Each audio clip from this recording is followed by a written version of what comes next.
그때는 까맣게 몰랐습니다. 시간이 정말로 끝을 향해 가고 있었다는 것을. 남편은 평생 말이 없었습니다. 아이를 키우던 젊은 시절에도 그랬었고, 노년에 이르러서도 달라지지 않았습니다. 텔레비전 소리만 집안에 남았고, 그 사이에 우리가 나눌 말은 없었습니다. 나는 그 침묵이 성격이라고 생각했고, 성격은 바꾸기 어렵다고 스스로를 설득했습니다.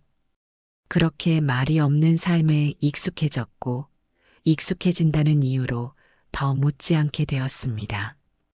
처음부터 그랬던 건 아니었습니다. 신혼 때 남편은 가끔은 웃었고 손을 잡아주기도 했습니다.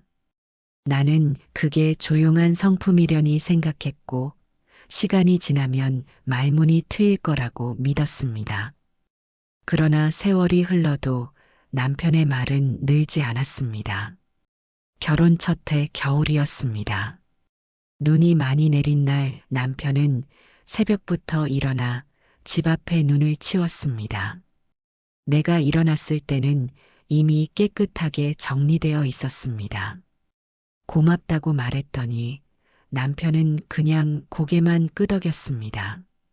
말은 없었지만 행동으로 보여준다고 생각했습니다. 아이가 태어났을 때도 남편은 말없이 아이를 안았습니다. 기쁜지 슬픈지 표정으로는 알 수 없었지만 아이를 바라보는 눈빛만은 따뜻했습니다. 밤에 아이가 울면 남편이 먼저 일어나 안아주었고 나는 그 뒷모습을 보며 위로받았습니다. 말은 없어도 마음은 있다고 믿었습니다. 아이가 자라면서 나는 남편에게 물었습니다.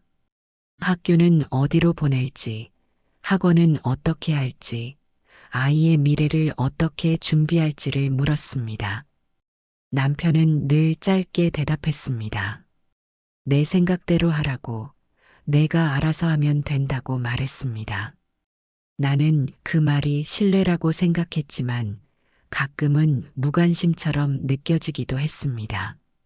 중요한 결정을 혼자 내려야 할 때마다 나는 무척 외로웠습니다. 아이가 초등학교에 입학하던 날이었습니다. 아침 일찍 교문 앞에 섰고 남편도 함께였습니다. 다른 아버지들은 아이에게 말을 걸고 사진을 찍었지만 남편은 멀찍이 서서 바라만 봤습니다. 아이가 교실로 들어간 후에도 한참을 서 있었습니다. 무슨 생각을 하는지 물으니 그냥 보고 싶었다고 했습니다. 명절이면 시댁으로 함께 내려갔습니다. 시댁 식구들 앞에서도 남편은 말이 없었습니다. 시어머니가 뭐라 하셔도 고개만 끄덕였고 나는 그 침묵 뒤에서 혼자 대답하곤 했습니다. 집으로 돌아오는 차 안에서 나는 물었습니다.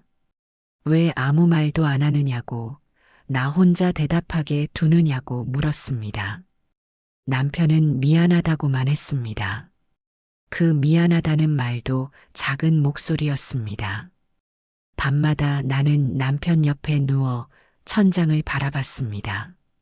무슨 생각을 하는지 궁금했지만 묻지 않았습니다. 어차피 대답하지 않을 거라는 걸 알았기 때문입니다. 그렇게 우리는 같은 이불을 덮고도 다른 생각을 하며 잠들었습니다. 같은 공간에 있었지만 마음은 다른 곳에 있었습니다. 결혼 초에는 나도 질문을 했습니다. 오늘은 어땠는지, 무슨 생각을 하는지, 힘든 건 없는지 물었습니다. 그러나 남편은 늘 짧게 고개만 끄덕이거나 괜찮다고만 말했습니다. 그 대답이 반복되자 내 질문은 줄어들었고 줄어든 질문만큼 마음의 거리는 늘어났습니다. 말이 없다는 이유로 다투지는 않는 부부가 되었지만 그 평온은 대화가 없는 평온이었습니다. 나는 상처받지 않기 위해 묻지 않았고 남편은 설명하지 않아도 된다고 여겼을지 모릅니다. 어느 날 남편이 회사에 문제가 생겼다는 소문을 들었습니다. 이웃 사람들이 넌지시 물었고 나는 그제야 남편에게 물었습니다. 무슨 일이냐고, 왜 말하지 않았느냐고 물었습니다. 남편은 괜찮다고만 했습니다. 해결할 수 있다고, 걱정하지 말라고 말했습니다. 나는 무슨 일인지 알고 싶었지만 남편의 굳은 표정을 보면 차마 물을 수가 없었습니다. 그렇게 몇 주가 지났습니다. 몇 달 후 남편은 회사를 그만두었습니다. 나는 화가 났습니다. 왜 미리 상의하지 않았느냐고, 나도 알 권리가 있지 않느냐고 따졌습니다. 남편은 미안하다고만 했습니다. 그날 밤 남편은 혼자 술을 마셨습니다. 나는 방문을 닫고 들어가 울었습니다. 우리 사이의 벽이 점점 높아지는 것 같았습니다. 그 후로 남편은 작은 일을 시작했습니다. 새벽에 나가서 저녁 늦게 들어왔습니다. 무슨 일을 하는지 자세히 말하지 않았고 나는 묻지 않았습니다. 돈만 벌어오면 된다고 생각했고 남편의 속마음까지 알 필요는 없다고 스스로를 위로했습니다. 하지만 마음 한구석은 늘 불편했습니다. 남편이 무슨 생각을 하는지, 어떻게 지내는지 알 수 없었습니다. 아이가 대학에 갈 때쯤 남편은 밤늦게까지 일했습니다. 등록금을 마련하기 위해서였습니다. 남편의 어깨가 예전보다 더 축 처져 보였지만 나는 그냥 지나쳤습니다. 아이가 대학에 합격했을 때 남편은 처음으로 환하게 웃었습니다.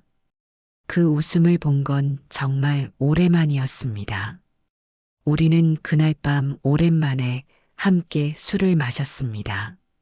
남편은 여전히 말이 없었지만 얼굴에는 미소가 남아 있었습니다. 세월이 흐르면서 우리는 각자의 자리에서 살았습니다. 같은 집에 살았지만 다른 시간을 살았고 같은 밥상 앞에 앉았지만 다른 생각을 했습니다. 나는 그게 부부의 익숙함이라고 믿었지만 사실은 단절이었을지도 모릅니다. 말을 나누지 않으니 마음도 나누지 못했고 마음을 나누지 못하니 점점 멀어졌습니다. 남편이 병원에 누웠을 때도 크게 달라진 것은 없었습니다. 기침이 잦아졌고 숨이 가빠졌을 뿐 말수는 더 줄었습니다. 병실의 시간은 느리게 흘렀고 나는 의사의 말보다 시계 초침을 더 자주 보았습니다. 시간이 많지 않다는 말을 들었을 때도 남편은 아무 말이 없었습니다. 그 침묵이 익숙해서 나는 여전히 묻지 않았습니다. 그때는 몰랐습니다. 시간이 정말로 끝을 향해 가고 있었다는 것을. 처음 병원에 갔을 때 남편은 검사를 받았습니다. 결과가 나오기까지 일주일이 걸렸고 그 일주일 동안 남편은 평소처럼 지냈습니다. 나는 그 모습을 보며 괜찮을 거라고 믿었습니다. 남편이 아파 보이지 않았기 때문입니다. 여전히 밥을 잘 먹었고 걸음걸이도 괜찮았습니다. 결과가 나온 날 의사는 우리를 따로 불렀습니다. 심각하다고 했습니다. 빨리 치료를 시작해야 한다고 말했습니다. 나는 눈물이 났지만 남편은 그저 담담했습니다. 병원 밖으로 나와서도 남편은 말이 없었습니다. 나는 울고 싶었지만 남편 앞에서는 간신히 참았습니다. 입원하는 날 남편은 짐을 작게 챙겼습니다. 옷 몇 벌과 세면도구가 전부였습니다. 내가 더 챙기려 하자 남편은 필요 없다고 했습니다. 금방 나올 거라고 말했습니다. 나는 그 말을 믿고 싶었습니다. 하지만 마음 한구석은 불안했습니다. 남편의 표정에서 각오 같은 게 보였기 때문입니다. 병실에서 남편은 창밖을 자주 바라봤습니다. 무슨 생각을 하는지 물으면 그냥 보고 있다고 했습니다. 나는 옆에 앉아 같이 창밖을 봤지만 남편이 무엇을 보는지 알 수 없었습니다. 창밖에는 나무가 있었고 바람에 흔들리는 잎들이 보였습니다. 계절이 바뀌고 잎이 지고 눈이 내렸습니다. 남편은 그 변화를 조용히 지켜봤습니다. 치료가 시작되었습니다. 남편은 고통스러워했지만 소리내어 아파하지 않았습니다. 나는 그 모습이 안쓰러웠지만 남편의 손을 잡는 것 외에는 할 수 있는 게 없었습니다. 남편의 손은 차가웠고 점점 더 말라가고 있었습니다. 손등에 핏줄이 도드라져 보였습니다. 밤에는 내가 병원에 남아 간병을 했습니다. 남편은 잠을 잘 자지 못했습니다. 자다가 깨서는 한참을 천장을 바라봤습니다. 어느 날 밤 남편이 갑자기 내 손을 잡았습니다. 놀라서 보니 남편이 나를 바라보고 있었습니다. 무슨 말을 하려는 것 같았지만 입을 열지 못했습니다. 밤이 되면 나는 생각이 많아졌습니다. 왜 한 번도 묻지 않았을까? 왜 그때 말을 걸지 않았을까? 함께 있었지만 서로의 마음을 모른 채 살아온 세월이 한꺼번에 떠올랐습니다. 남편의 침묵 뒤에 어떤 선택이 있었는지, 어떤 준비가 있었는지 나는 알지 못했습니다. 나는 말이 없다는 이유로 마음도 없을 거라 단정했는지도 모릅니다. 그 단정이 내 편안함을 지켜주는 줄 알았지만 사실은 내 책임을 밀어두는 방식이었습니다. 병실 밖 복도를 걷다가 다른 환자 가족들을 봤습니다.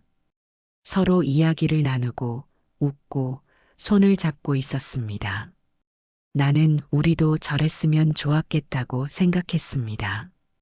하지만 그러지 못한 건 남편만의 잘못이 아니었습니다.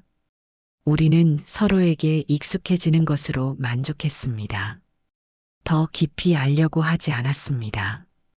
어느 날 밤 병실에서 남편이 잠든 사이 나는 남편의 손을 잡았습니다. 거친 손이었습니다. 평생을 일한 손이었고 가족을 먹여 살린 손이었습니다. 그 손을 보며 문득 깨달았습니다. 남편은 말로 하지는 않았지만 손으로 해왔다는 것을 알았습니다. 겨울이면 보일러를 점검하고 여름이면 에어컨을 청소하던 손이었습니다. 남편의 지갑을 정리하다가 낡은 사진을 발견했습니다. 아이가 어렸을 때 사진이었고 뒷면에는 남편의 글씨로 날짜가 적혀 있었습니다. 남편이 이 사진을 지갑에 넣고 다녔다는 걸 나는 몰랐습니다. 사진은 색이 발해 있었고 모서리가 달아 있었습니다. 오래 꺼내봤던 흔적이었습니다. 남편은 말하지 않았지만 늘 가족을 생각하고 있었던 것입니다. 병원비 고지서를 보다가 남편이 미리 납부해둔 금액을 알게 되었습니다. 언제 준비했는지 물으니 남편은 그냥 해뒀다고만 했습니다. 남편이 언제부터 이런 준비를 하고 있었는지 나는 전혀 눈치채지 못했습니다. 남편은 혼자 계획하고, 혼자 준비하고, 혼자 해결하고 있었습니다.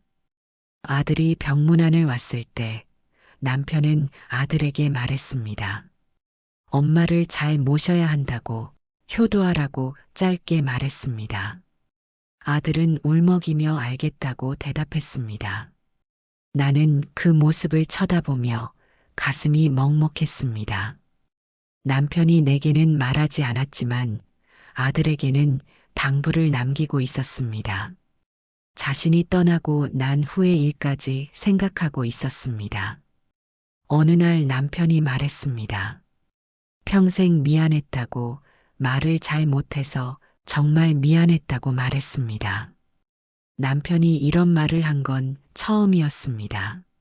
나는 고개를 저으며 아니라고 괜찮다고 말했습니다. 하지만 남편은 정말 미안하다고 몇 번을 다시 말했습니다. 그날 병실은 유난히 조용했습니다. 창밖에 빛이 낮게 들어왔고 남편의 호흡은 짧아졌습니다. 나는 그의 손을 잡았습니다. 늘 내가 먼저 잡아야 했던 손이었는데 그날은 남편이 잠시 힘을 주었습니다. 남편은 힘겹게 숨을 고르며 나를 보았습니다. 그 눈빛에 오래 하지 못한 말들이 담겨 있는 것 같았습니다. 의사가 들어와 상태를 확인했습니다. 고개를 가볍게 저으며 나가는 모습에서 나는 알 수 있었습니다. 오래 남지 않았다는 것을 알았습니다. 나는 남편의 손을 더 세게 잡았습니다. 남편은 숨을 고르며 내 손을 놓지 않았습니다. 손에서 전해지는 온기가 점점 약해지는 것 같았습니다. 아들에게 전화를 걸었습니다. 빨리 오라고 했습니다. 목소리가 떨렸습니다. 남편은 눈을 감고 있었지만 손에는 여전히 힘이 들어가 있었습니다.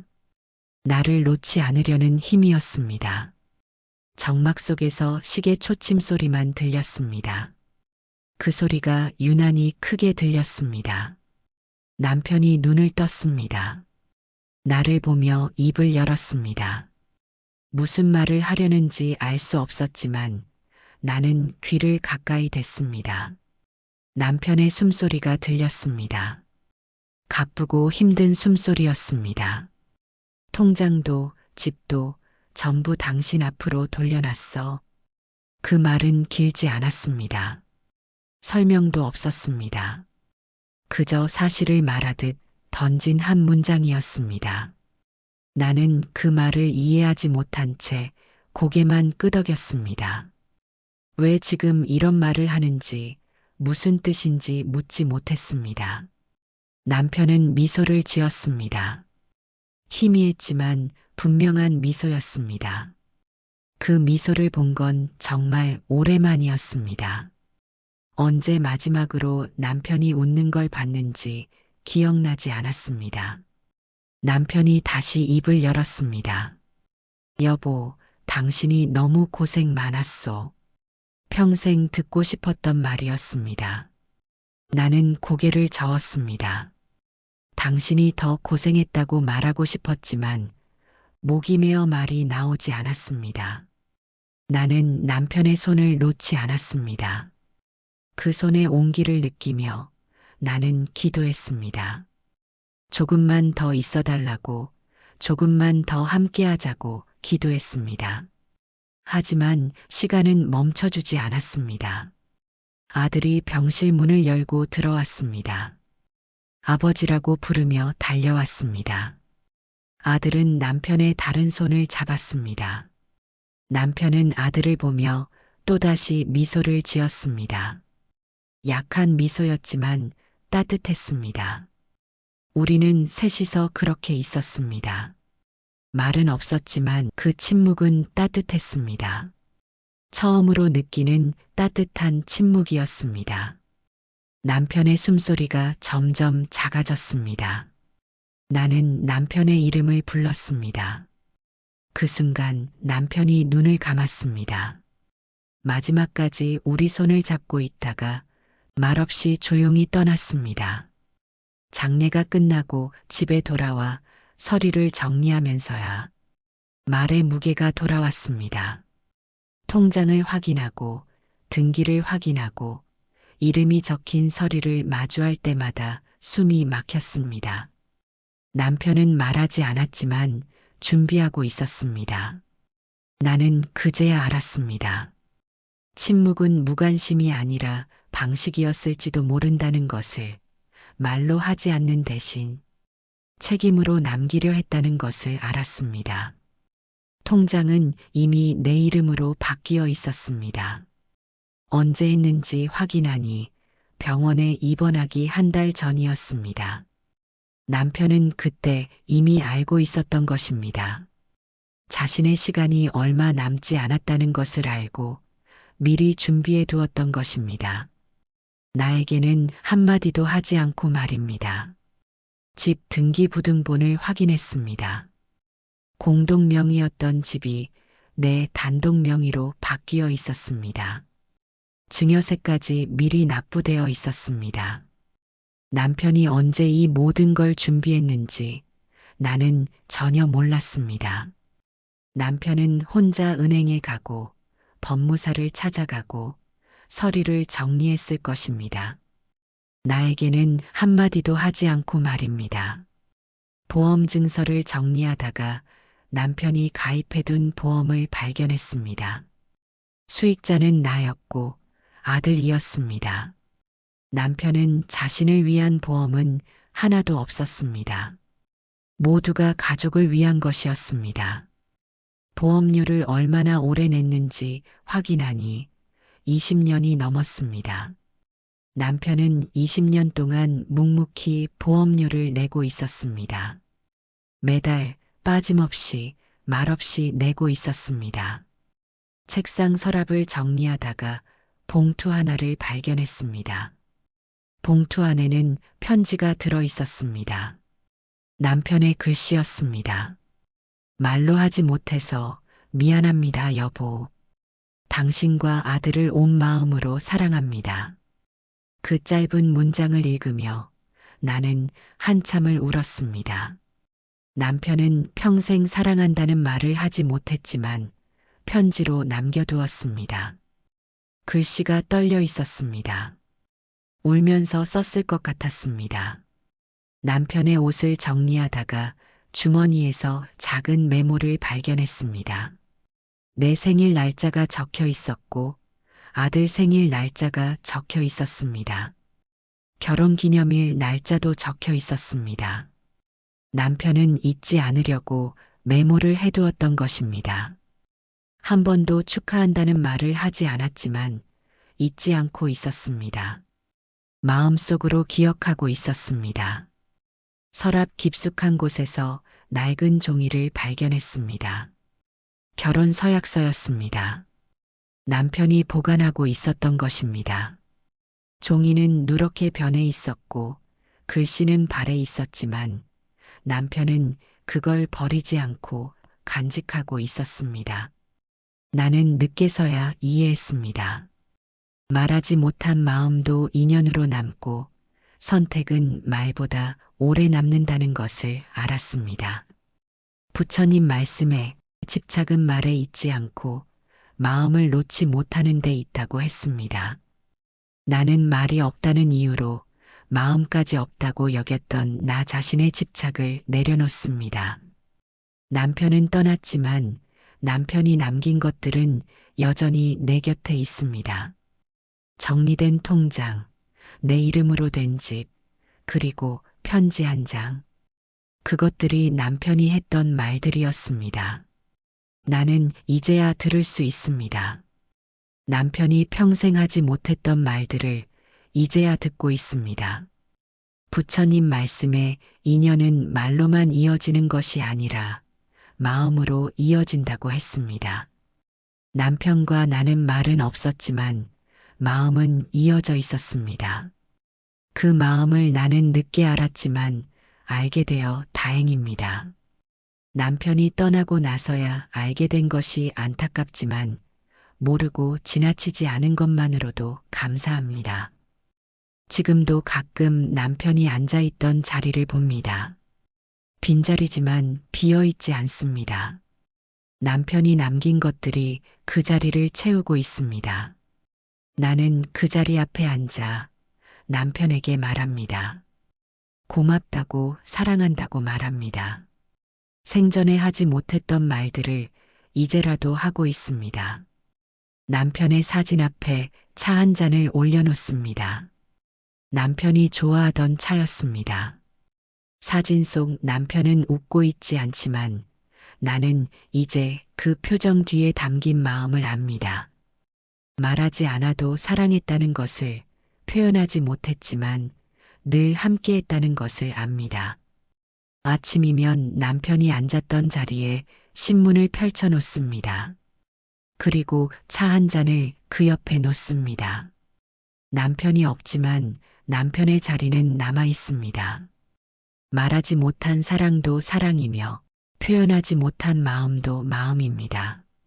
마음 선방은 평생 함께했지만 마음을 나누지 못했던 분들께 이 이야기가 작은 위로가 되기를 바랍니다. 이 이야기가 마음에 남으셨다면 구독은 또 다른 어르신께 이 온기를 전하는 작은 인연이 될 수 있습니다. 오늘도 평안하시길 바랍니다. 고맙습니다.